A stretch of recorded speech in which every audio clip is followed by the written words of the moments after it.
Good afternoon, everyone. Thank you for being here.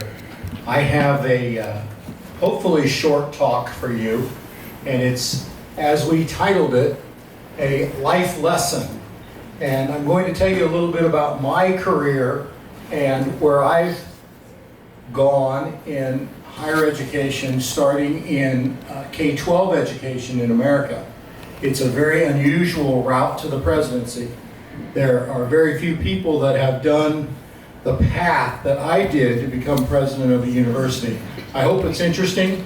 In subtitle to the life lesson, I gave it another little subtitle here called Adventures to and in the Presidency. So I hope you'll like what I have to share. First is to tell you that my route to the place in life where I am now academically began in the 1970s. Many of you think that was 100 years ago. It was not. Some of us said no, some of us said yes. In the mid-1970s, I went off to college to become a classroom teacher. I thought that I would be a high school social studies teacher because that was what was probably my number one love at that time. But in America, not probably very different than in Taiwan, sometimes you make decisions academically on what jobs are available to you. And to be a man in elementary school teaching was very high in demand. So I knew that if I did an elementary education background, I would find work and I would be easily employed. So I received a teaching license and a bachelor's degree in the later part of the mid to late 1970s, and I went off to be a classroom teacher. I did that for several years. I worked with students in traditional classroom in America, grades 4 and then 5, and then I taught in a middle school in the summers, 6, 7, and 8. It was a very, very good time in my life. It was a very interesting time in my life because those students didn't often have the experience of having a man teacher. So it was a good experience for me being in the elementary school. In the late 1970s, I decided that I would like to do school administration. So I started studying for a master's degree in school administration, and I became an assistant principal.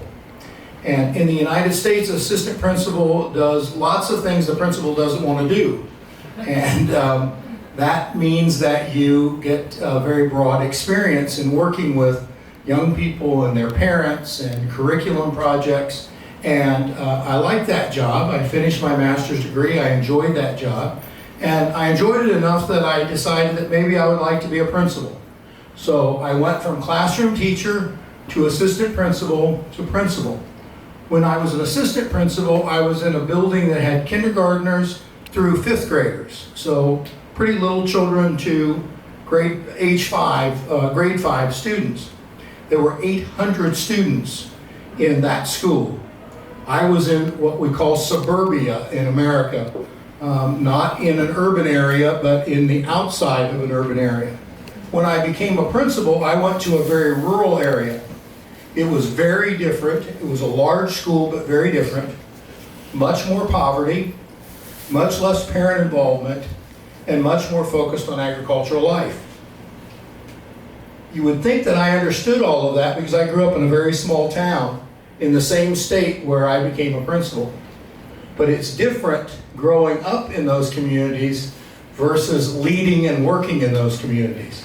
So I did that for several years, and then I had the opportunity to go back and do a doctorate. I did a PhD at a very fine university in America and thought that I would be a school superintendent. And in the United States, it's like the CEO for a school district. You'd be in charge of the whole school district. But something changed during the time I was a doctoral student. I learned that I really liked teaching undergraduate students. I liked having classroom interaction. I liked having dialogue with young, thoughtful individuals. So I changed my whole career path and set out to be a college professor. I went into the program thinking I would do one thing. I exited the program thinking I would do something very different. And so I had that opportunity to go on to university teaching. And I began my teaching career in a state very close to the home state where I grew up. If you know the United States, I grew up in Ohio, which is in the middle part of the United States. The next state over is Indiana. So I went to the next state to the west to be an assistant professor. And I got to teach students both at the undergraduate and graduate level.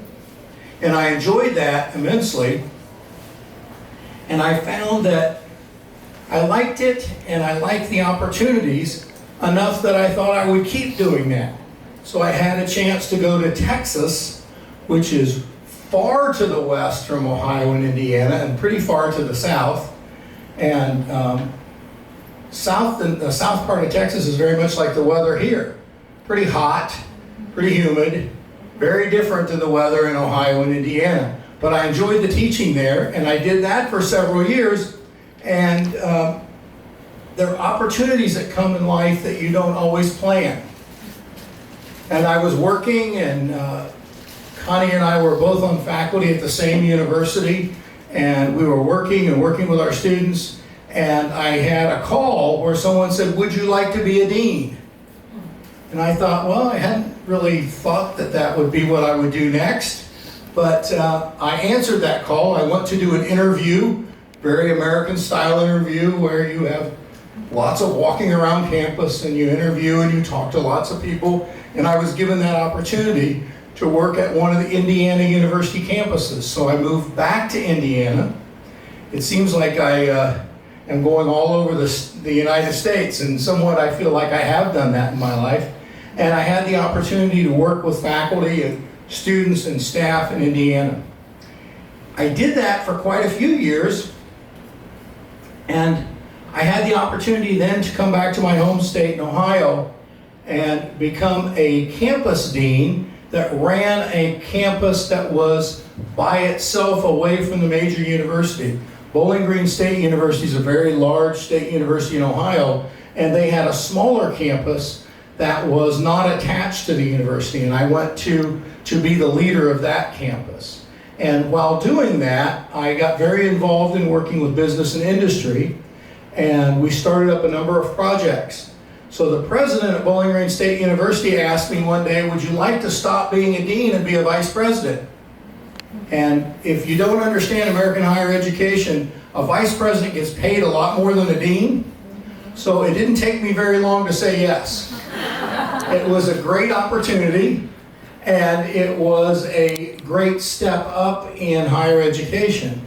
But it was unusual because I was a professor of educational administration, educational policy.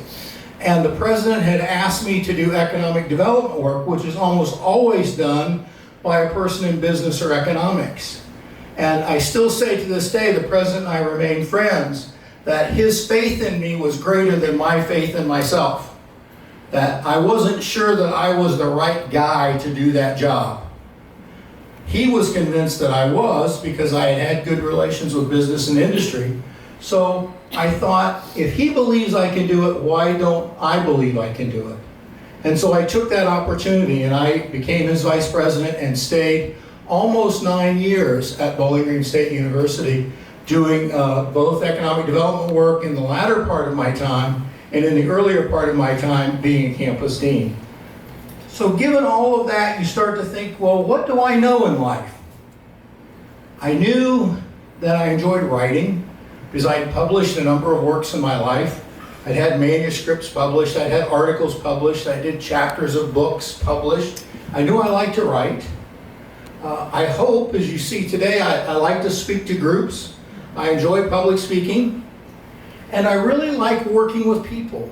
I like doing collaborative work with people. And so as I examined all of that, I thought, what would I do next?